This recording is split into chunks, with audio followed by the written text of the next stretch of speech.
Assalamu alaikum wa rahmatullahi wa barakatuh. Today, an incident happened while I was taking some photographs and at Horsley Street in Newark, New Jersey. I happened to come out of class, and so I decided to take some of my photographs around the area. The Prudential building is there. And across the street, so it's different little stores that haven't been changed yet.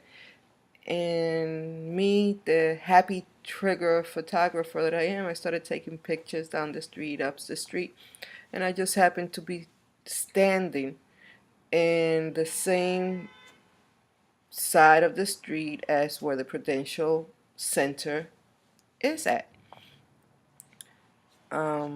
So I took some pictures of something very nice that it was in behind the glass within the building. It was photographs of children artwork. So they got a couple of them. So I took some frames, and it was a young man on a skateboard. So I took some frames of him too, right through the building and going around, and that was it. And across the street, I took some other pictures. Across the street from the Prudential building, I took some other pictures. And then I walked a little bit and I crossed. Actually, I was taking pictures from a tattoo parlor that is right there also. So I see that when I stand right in the same sidewalk as the Prudential Center is, I shouldn't say Prudential Center, it's the Prudential building that is there. So I stand on that side of the street and I continue taking photographs. A security guard from the building passes by, but he don't say anything to me. He goes back to his little cubby or corner in the building. Then all of a sudden he comes back and he tells me, I assume that you're a freelance photographer. And I say, yes. And what is it to you? Well, we wanted to know while you were taking photographs. They sent me to ask you. Like, okay, why? Oh, because we had problems before. Some students came and we had to tell them they couldn't stand on this side of the street and take photographs, of the building. Um, so, and I said we had problems with people, taking photographs and things happening, to that extent that you know already what he's talking about. I said, what, people like me? He said, people like you, what do you mean? I'm like, because I'm a Muslim woman. I'm a Muslim. And I'm taking photographs around the area where your building is. What is the problem with that? Oh, it's no problem. My father is a Muslim. I'm like, your father is not doing what I'm doing. So, we really wasn't arguing, because what he was trying to tell me was, yeah, you can take pictures from this side of the street, but not from the building in itself. So, yeah, because they are afraid that, I might be a terrorist and I'm taking pictures from the outside of the building. So, I don't know. Whatever their mind is telling them that I'm supposed to be doing by taking pictures. So, at the distance, I see this white security guard, and he comes out and he has a dog with him, a security dog, and the dog is not in a leash. So the dog, is not near me, but it's not too far away. If he gives a command, something could have happened.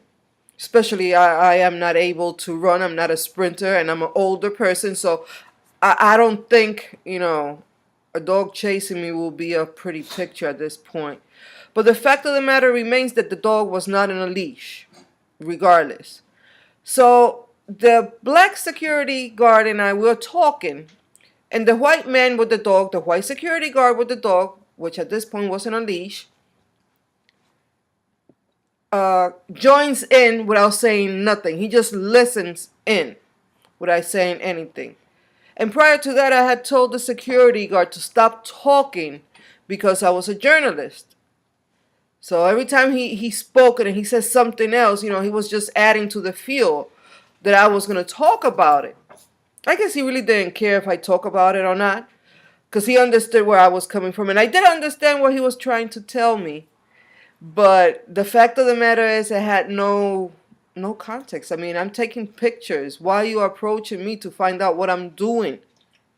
Anybody can come and do something like that, and it will be no problem.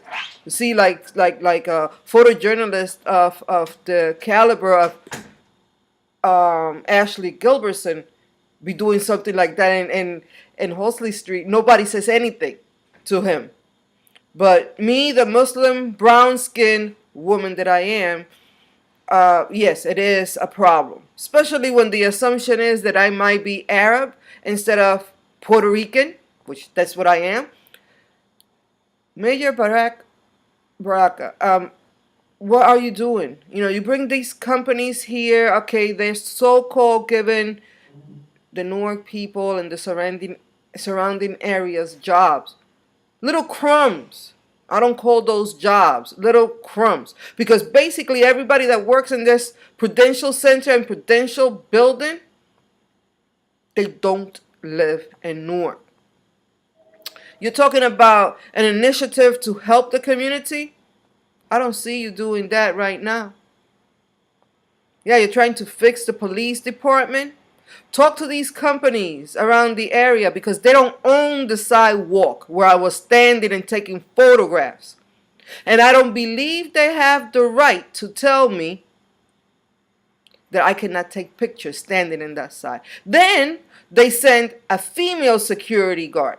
I have a post in Facebook. I did that prior to doing this video.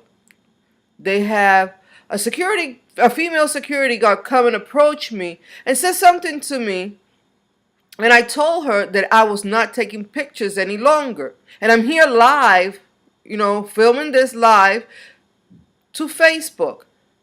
And then she said, "Oh, you don't have to tell me to go." I did not tell her to go. I said not to talk to me any longer because I wasn't taking pictures any longer. So just to walk away, to leave me alone. Newark belongs to the browns, to the blacks. The Muslim community was there way before the Prudential building was there. So we're being displaced. Gentrification is coming in. They're taking our families away from what they know, raising the rents, raising, the standards of their way of living, not the standard of the people of the community. I don't think that's fair. And one of the biggest examples that I always give when we talk about gentrification is Baxter Terrace. They demolish the original Baxter Terrace. They built some nice building. They call it affordable housing, when you have to make more than $30,000 a year in order to get into that place. I understand, you have to make money in order to pay your rent. But it's not fair. We don't have jobs.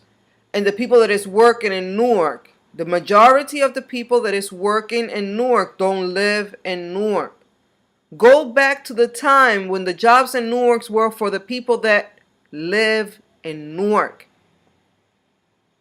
Dang, at least East Orange, Orange, people from here.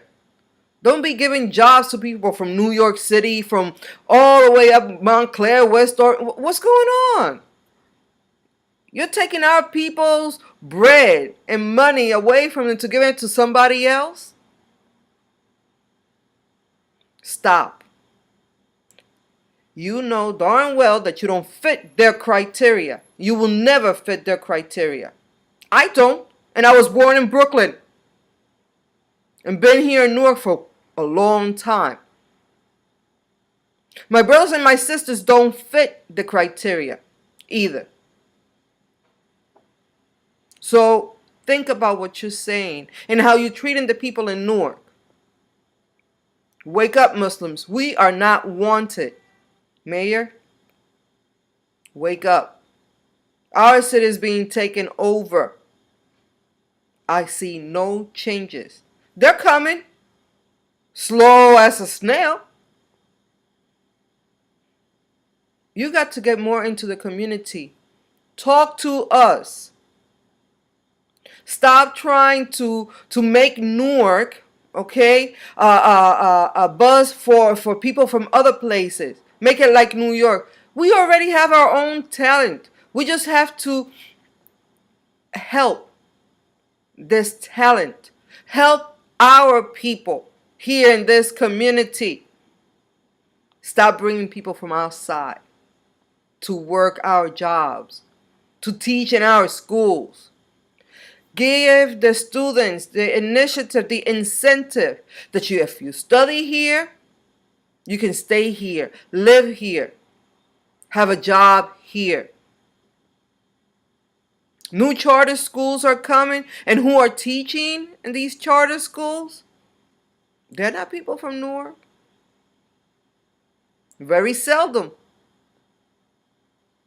So stop walking around with a blindfold and saying it's okay. This is gonna get better. I see some change. I don't want to see some change. I want to see change. And don't tell me it takes time, because it has been enough, long enough time. This is Muslima PR, being harassed while Muslim. Later.